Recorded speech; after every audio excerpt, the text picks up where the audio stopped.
নমস্কার বন্ধুরা, মধুর স্মৃতি পরিবারের পক্ষ থেকে তোমাদের সকলকে জানাই স্বাগত। কেমন আছো তোমরা সবাই? আশা করি প্রত্যেকে ভালো আছো।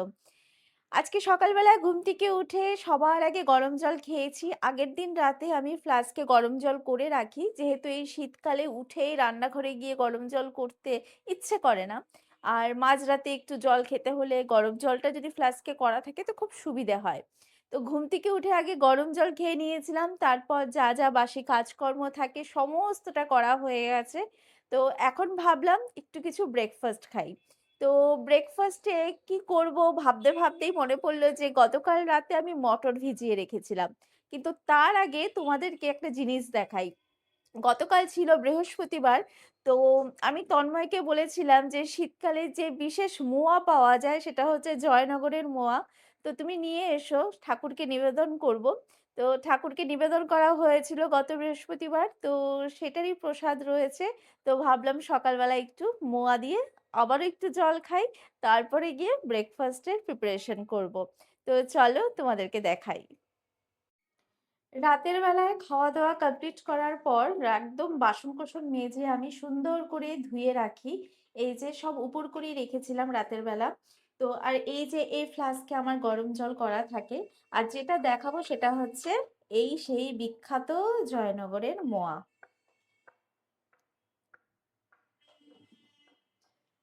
তো বন্ধুরা, তোমাদের এই মোয়া খেতে কেমন লাগে অবশ্যই জানিও। আমার তো বেশ ভালো লাগে।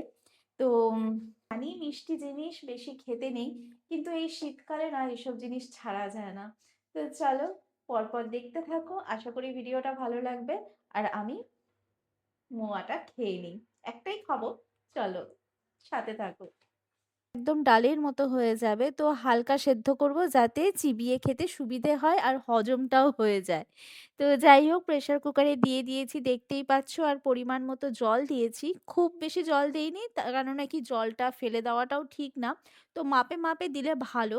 আবার অনেক সময় বেশি জল দিলে উপর থেকে উঠে আসে, তো ওটাও আমার খুব বাজে লাগে, বেকার গ্যাস ফ্যাস নষ্ট হয়। তো আমি পরিমাপ মতো জল দিয়েছি। তো সাথে আরেকটু নুনও দিয়ে নিয়েছিলাম। তো স্টিমটা কম করে আমি এটা প্রেসারে কুক করে নিয়েছি। আর তার সাথে থাকবে হচ্ছে স্যালাড, যেটা আগের দিন আমি তন্ময়কে বলেছিলাম যে তুই আমাকে সুন্দর করে শসা, টমেটো, লঙ্কা, ধনেপাতা এগুলো সব কুচিয়ে দে। তো সুন্দর করে কুচিয়ে ফ্রিজে রেখে দিয়েছিল, সেটাই আমি বের করে নেব, তোমাদের সাথে সেটা অবশ্যই শেয়ার করব। তো যাই হোক, আজকে ব্রেকফাস্টে আমি এতটা ভারী খাবার খাবো আমার মনে হয় না আমার আর লাঞ্চের কোনো প্রয়োজন আছে। আর সত্যি বলবো আমি লাঞ্চ করিও নি।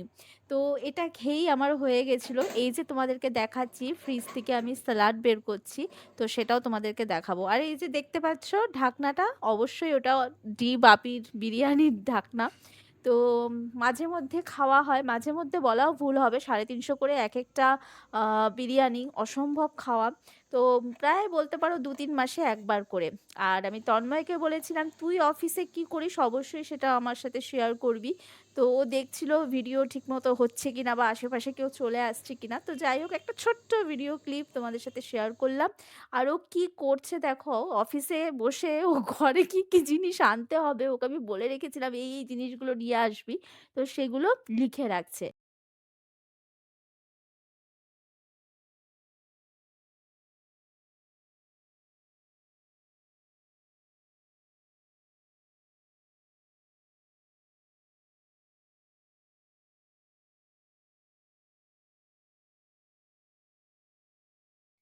আমি তোমাদের সাথে ছোট, ছোট ভিডিও ক্লিপ শেয়ার করছি যাতে তোমরা বোর না হও। আর ভিডিওটা যদি ভালো লেগে থাকে তোমরা অবশ্যই লাইক করো, সাবস্ক্রাইব করো এই চ্যানেলটাকে। তো বাই, গুড নাইট।